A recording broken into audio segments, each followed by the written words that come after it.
Hey, Fanboy Nation. This is your pal Daffy Duck, and you're watching. You're watching. We're watching. You're watching Fanboy. Fanboy. Fanboy. Fanboy. Fanboy. A fanboy, etc. Fanboy Nation. Dot. I assume Tom. This band called Phat Cat Swing will be performing on Saturday, January 25th at the Cerritos Center for the Performing Arts. Today, I have with me from the band Marco Palos and Blake Lewis. Gentlemen, how are you today? Doing well. RC, do you want to start over? It's Phat Cat Swinger. Swinger, I'm sorry. Thank That's you. okay. That's all right. All right, take two. Take two. All right. On Saturday, January 25th, Phat Cat Swinger will be performing live at the Cerritos Center for the Performing Arts. Today, I have with me Marco Paolo and Blake Lewis from the band. Gentlemen, how are you today? Doing well. Good, sir. How are you? Very good. I am great. I am heavily caffeinated, so if I keep switching back and forth between Phat Cat Swing and Phat Cat Swinger, please forgive me and keep correcting me because the caffeine's just like not going to let me finish off the words. They're like, just spit it out as fast as you can. Marco's sitting here. He's got his perfectly manicured mustache, or just ready to go, making the rest of us look bad with our 5 o'clock shadow and stubble. Yeah. Blake, I like your new sweater. Very nice there. Thanks, buddy. Stylish, buddy. Yes, sir. I like the guys looking sharp early in the morning. It's not even concert time. Hey, I showered. A good day. Well, on the bright side, we can't smell you at this point, so we're happy with that. Yeah. Unless you're using a great new soap, and then, of course, now we're jealous. Yeah. Speaking of soap, man, I love Mando soap. I don't know if you've tried, not sponsored or anything, but that soap, that smells good. I like that. We'll put it in the shopping cart. Gentlemen, an 11-piece, you call it a little band. Fill me in how 11 pieces is considered little. Yeah, so we call it the little big band because our sound is like a big band. And but traditionally a big band would be much larger than us. We'd have like almost, anywhere from, I don't know, 10 to 15 horns in a big band. And then we only have 5 horns. And many years ago, we decided, how can we make this sound as big as possible with, a manageable group?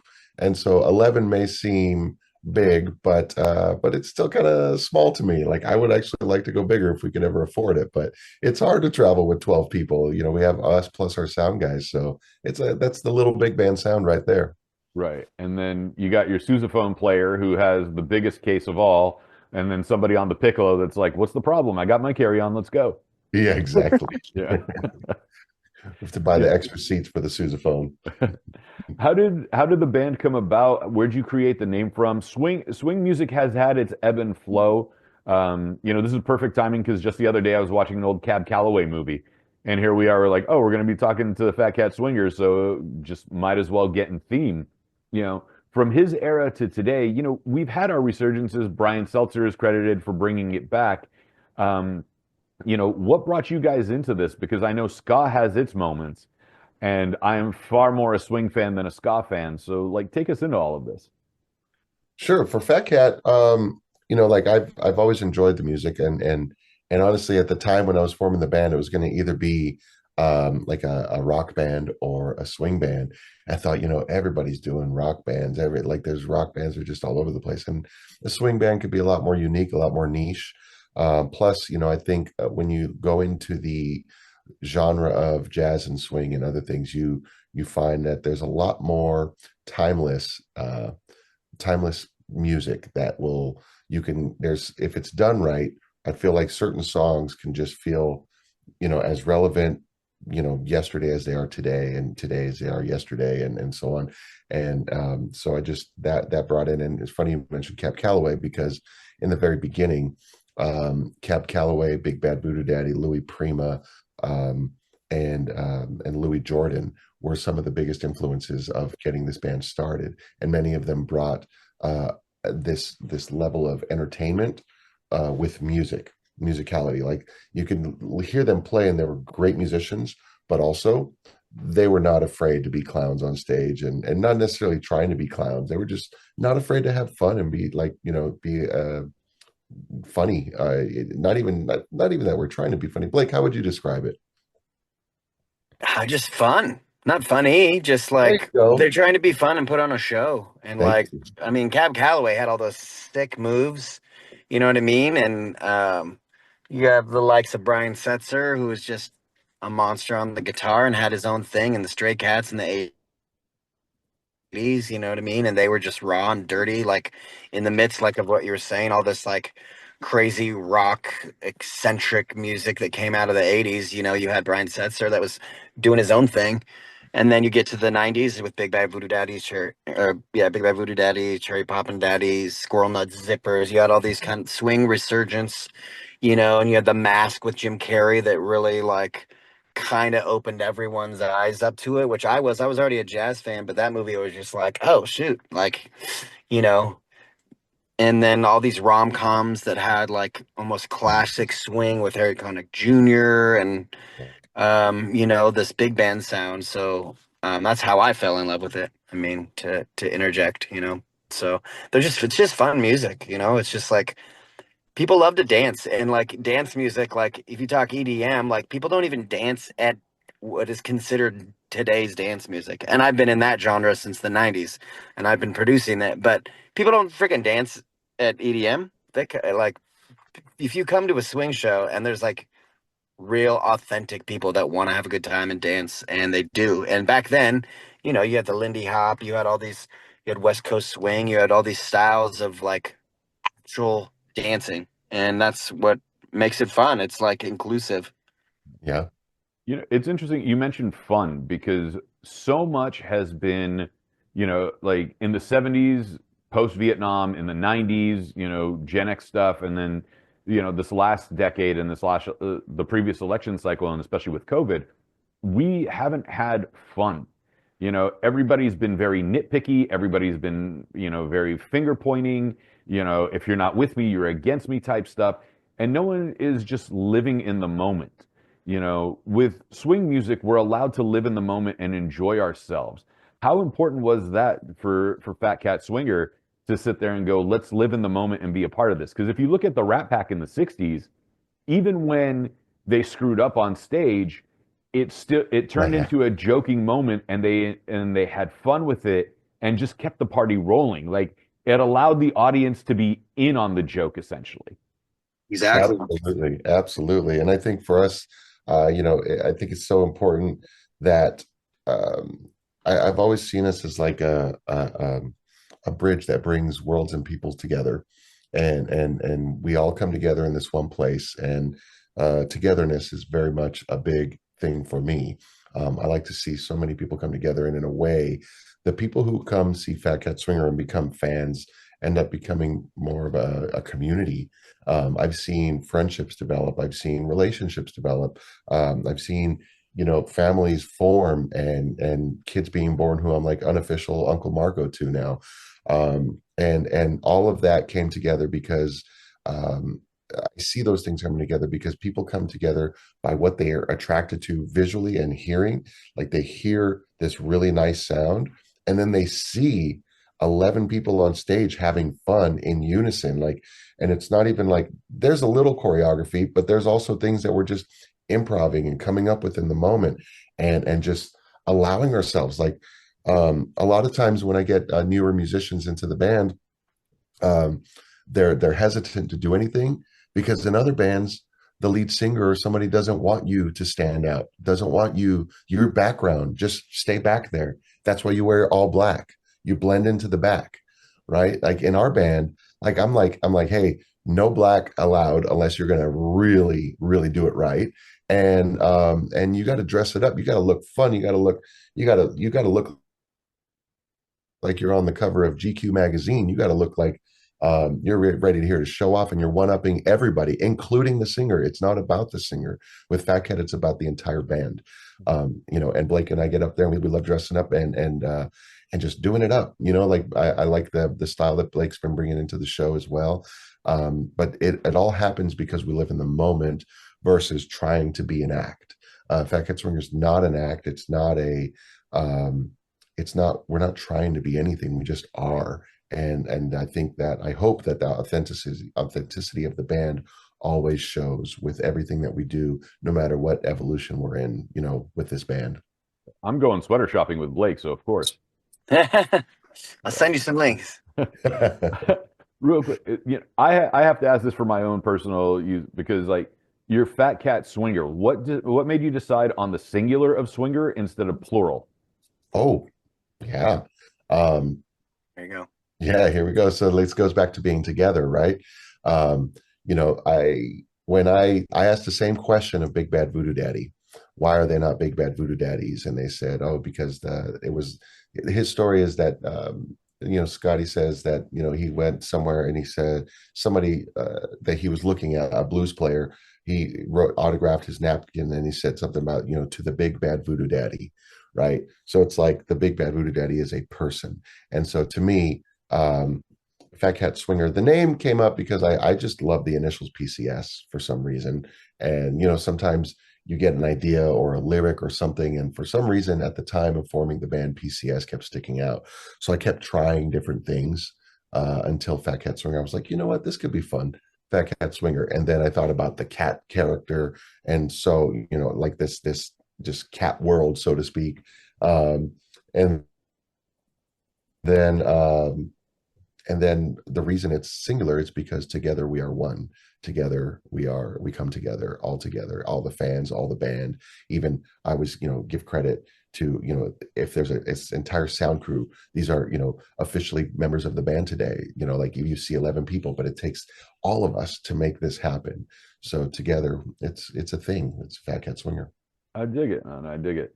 You know, and then Cerritos Center for the Performing Arts. Cerritos Center has been a sleeper arena for a very long time. And then Jeff put it together, you know, pulled it together the last couple of years post COVID. And he's just like, look, let's give this region that's on the border of LA and Orange County a spot to go to. We can reconfigure this place from 900 to 1,800 seats and bring the house down.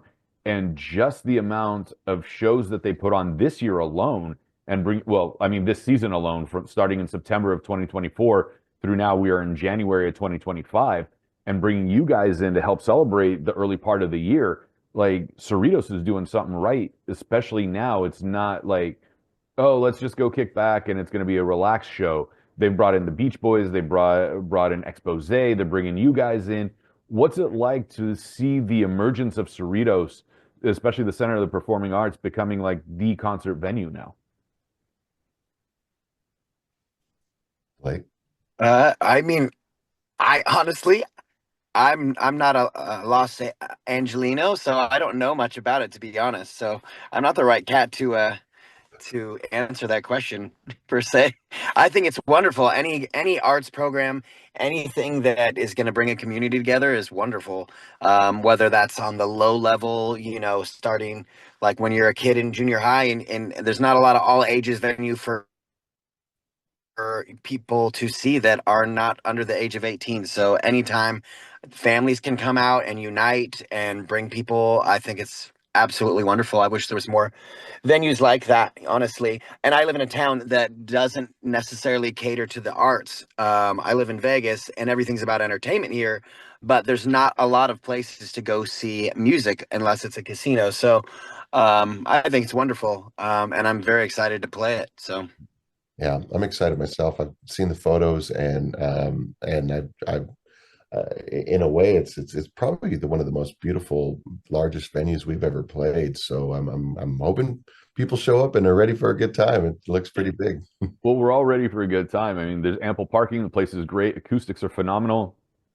You know, it's been awesome. around 31 years. The city's funding it and pushing it big time. So it's exciting for that aspect. You know, you mentioned family shows, and there aren't too many bands, especially, you know, say from the 70s to now, that you can take your family to go see. What is it about swing music, and especially you guys, that, you know, hey, bring the kids with you? It's not just going to be like some ruckus dance party of the 1940s. It's actually going to be multi-generational. I mean, I think that has to go with the genre of music and jazz in general, honestly, and the fact that it's dance music, and kids like to dance. People that grew up in the generation where swing was actually popular, like we see old, like, you know, older folk getting on the dance floor cutting a rug, you know what I mean? And then, I don't know, it's a good vibe. It's positive music, you know what I mean? Unless you go to like, you're not going to see this kind of positivity unless you go to like a reggae show, you know what I mean? Bringing people together.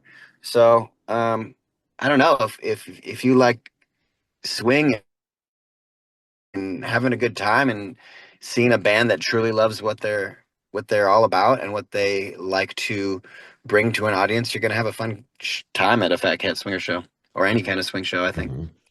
Absolutely. I think the whole family aspect of what we do, we've actually tried to incorporate it since the beginning. It was something that, um, people always say, "Oh, we appeal to everybody," but I really do believe that we do because that's our thing. Is making it fun. I've heard so many times people say, like, I I, I didn't think I would like jazz or swing or anything, but when I heard you guys, I'm like, this is very very different than what I thought it was going to be, and I love it. And so, we find ways to bring audiences together of all ages, and that's my favorite thing to see because when you see the kids, you never know. There's certain kids sometimes that come to shows that get inspired by this, and suddenly they decide they want to try singing, they want to try playing an instrument, and to see them grow into that is also a beautiful thing. To know that a moment that we shared with them on stage and gave them a little connection, like just lit that little light within them and made it brighter for them to just pursue that idea. So I just love the ability to perform for all ages. It's wonderful. Which you just hit my next question before I even asked it. What was the band that got you guys to sit there and go, I need to be up there? Yeah, I think it's different for each of us. Like for me, like with swing, with Fat Cat Swinger specifically, it was a Big Bad Voodoo Daddy concert. And my best friend Will, he'll be at the show at Cerritos there. He and I went to a Big Bad Voodoo Daddy concert. We waited 2 hours outside of the gates of the fairgrounds to meet Big Bad Voodoo Daddy, and we got to meet them.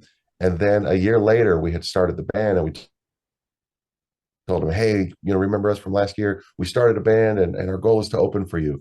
And so that was in 2002. And then by 2006, we opened for them at the House of Blues in Anaheim. And they actually helped make that possible. It was really nice. So they were one of the reasons that we are on stage and fought so hard to like get as good as we could as quick as possible. And Blake probably has another story. Oh, me, I mean, just for me in general as a singer, like I've been singing since I was a kid, and I grew up in the 80s, and I loved uh I would say Harry Connick Jr. was actually my first because my dad was listening to him. And I just gravitated to his warm, croony voice. And then I got into like Nat King Cole and, the Rat Pack, of course. I loved Dean Martin and all. I just grew up on like 1930s to 40s and 50s radio. My parents and I would listen to it every like Sunday. My parents have just like tapes and CDs and like old time radio, like Fibber McGee and Molly. You're listening to this is brought to you by Brill Cream, stuff like that, So I wanted to be like a radio voice Got it. on the radio. And then, I mean, the 80s, I mean, I was listening to like more anthemic stuff. I was listening to like The Police and U2 and Duran Duran and just like I was listening. I'm kind of all over the place, like as a musician and a producer and a vocalist. So, but like the love of jazz was always there and apparent, since I was a child. What does a show for you guys look like going from opening act to headliner? Because with an opening act, as the opening act, you usually have 15 to 20 minutes if you're lucky. And then as the headliner, you're getting the full hour up to an hour and a half. Like, how does the energy shift between the two? Because you have to have something in the tank Honestly, with when you Fat add Cat. two. Sorry, go ahead, Oh, Blake. sorry to cut you off. I was just with Fat Cat. With Fat Cat, nothing changes. What you see is what you get. It's like complete energy, and you're like, holy crap, what did I just experience? You know what I mean? It's super high energy, and honestly, like like I feel like if it was an opening set, you know, we'd blow the main the main act out of the water. You know, it's like when I saw Janelle Monáe open for someone, and like before she was like known in the zeitgeist, you know, and she just murdered.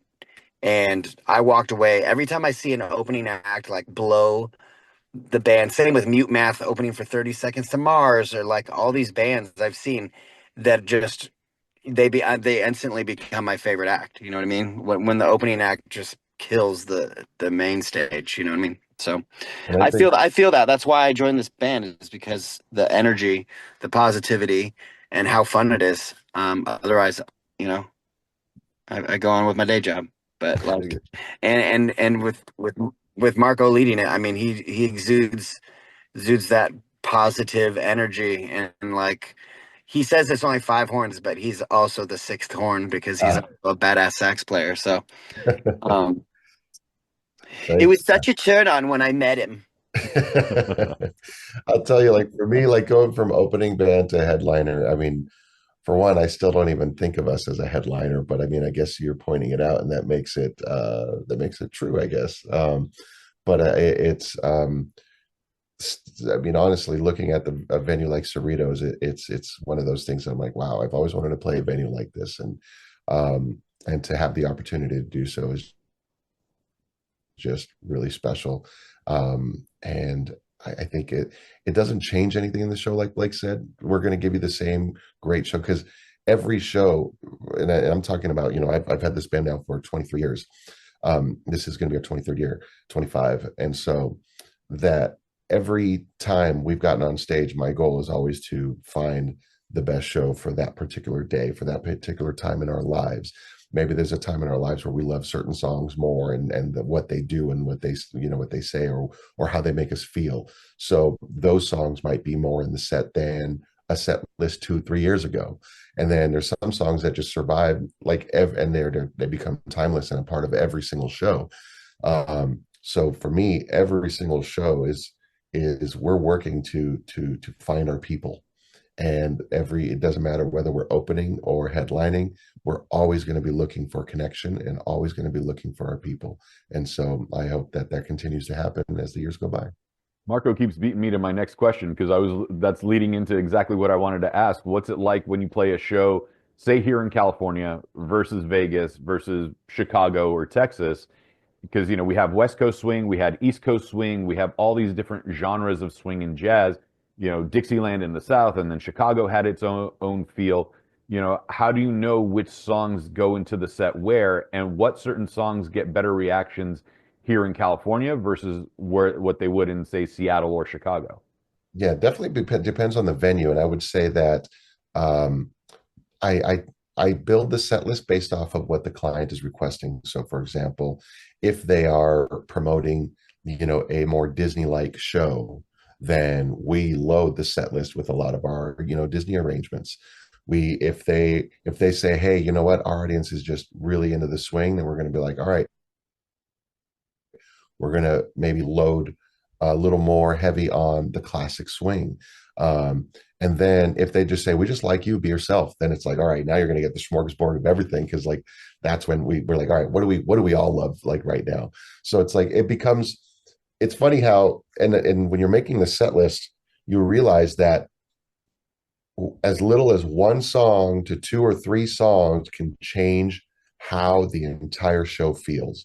And you could play 20 songs, put 15 songs that are always there. And depending on where you place the 5 others can absolutely change a show. And sometimes, and it also depends on what you start with. So, for example, when we were going to Chicago, we figured, okay, this is a brand new audience. Let's do things that are going to be familiar. We pow, pow, pow with a few familiar tunes to say, hey, these songs, and we hope you really love the way that we're performing them. And then now let's give you something that we've done, that we've made, and then tie it in. And then it's this back and forth of balancing familiarity with newness and freshness and excitement and energy. So I guess that's kind of what determines the set for me. I like that. What is like an untouchable song? Like, this was recorded in 1942. It's the most perfect rendition ever. They probably did it in one take, and it's like no one should ever cover this versus a song that you guys just slay that's a cover that leads into your own original stuff. I mean, Blake will probably agree with me on this, but with the band that we have, I say this respectfully against every musician out there, nothing is untouchable. We can accept any challenge to figure out how to cover any song, and I think the creativity with this band will either do justice to the original or find a new creative way to do a song. And I'll say that maybe there might be a time or two where we'll be like, we won't hit the mark. But you know what, though? The effort will be felt, and the way that the band delivers it is amazing, honestly. Oh, Blake, you're Blake, muted. you're muted. Sorry. The thing about covering someone else's song is like you can't just do a cover. You can't be like, oh, here's the song. I learned that from being on American Idol. I mean, I looked at that as like a remix competition, and that's why I was successful on it. And I was the first person to look at it that way. And I got shit for doing things to people's music, and then on the other hand, people absolutely loved it. So there's always going to be critics. There's always going to be people naysayers, and like, who cares? Like, you do it because you love the song. And the context is up to you, like how you want to do it. Oh, I'm going to sing a song that's a female singer, and I'm going to make it halftime, and I'm going to completely change the bass line, and the melody's still there intact, and the chorus still rocks. Like, cool, let's do it. Yeah. I mean, music's timeless, and it's malleable. And if you're a good creator, you're gonna do something dope with it. So I don't know. I don't really care if people don't like what I'm doing. So that's how I feel about it. So long as you please the audience and yourselves, that's all that really matters. Yeah, honestly, as an artist, you're first. Who cares about an audience? As an entertainer, it's about the audience. So you have to balance each side. It's yin and yang, honestly. You have to do what makes you happy. If it's not making you happy, why are you doing it? So, Right.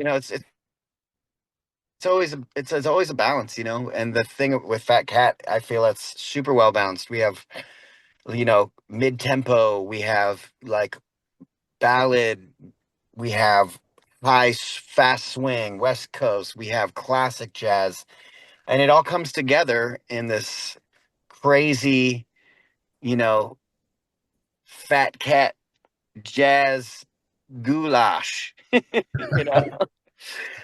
And it's really fun. It's like, I don't know. You got to come to the show to see it. It's so ineffable. You know what I mean? Like, Well, that's why we're excited about January 25th at the Cerritos Center for the Performing Arts. Yes, sir. So are we.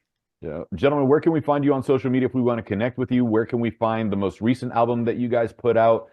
How do we connect with Phat Cat Swinger? So Phat Cat can be on all socials if you just type in PhatCatswinger, no S.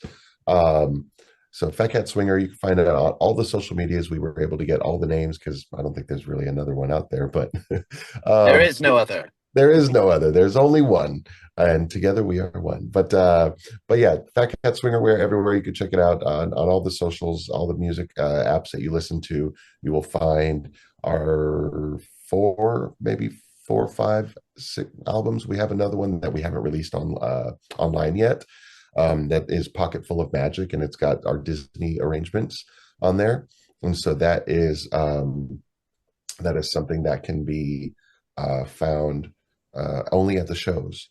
So we have those available only at the shows, but otherwise we have a single or two that's out from that album that you can find online, and again under the name Phat Cat Swinger. And under there you can also find Marco Palos and Blake Lewis. Awesome. Gentlemen, thank you so much for your time. Marco Palos, Blake Lewis, Phat Cat Swinger, January 25th, Cerritos Center for the Performing Arts. Also check their website for other tour dates if you are not here in Southern California. It's been a great pleasure. Can't wait to see you in a couple of weeks. Hey, can't wait to see you, man. Hey, we'll see you soon. Thanks for having us.